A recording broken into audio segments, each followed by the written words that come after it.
Alright people, we're going to find out just how good these chargers are. I just unwrap this thing, skid steer dead, plugged in, I'll light them charger on battery. Their chargers. To give you an idea how cold it is, that's my extension. The wind chill is minus 37 right now. Nice balmy manageable weather. So I'm going to hook this thing up. Alright, I maybe should have read the instructions on it, but I didn't. It appears that my other battery charger was an absolute liar, because it said it was 100% full, and the smart thing here says it's not even at 25 yet. So that looks like it's blinking. It really isn't. It's just LED. Just letting you know that. Okay, so it was at 100. I just hit that jump charge button.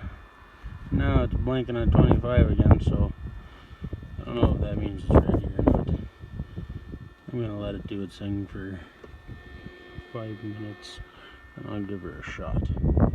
Alright, so it's blinking at 100% now. It's been a couple minutes. Let's see what happens here.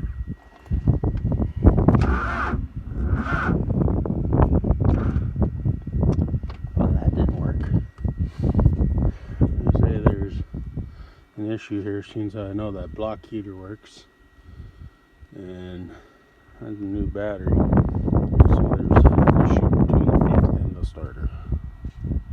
Alright, to be continued. Well, to conclude the video, this little charger did not get it going, but neither did my 1-ton hooked up to it. It didn't get it going either. So there's other underlying issues. Maybe it's got a cable with high resistance in it, or maybe one of the ends aren't as good as they look. Could be inside, could be in the connection, could be the starter.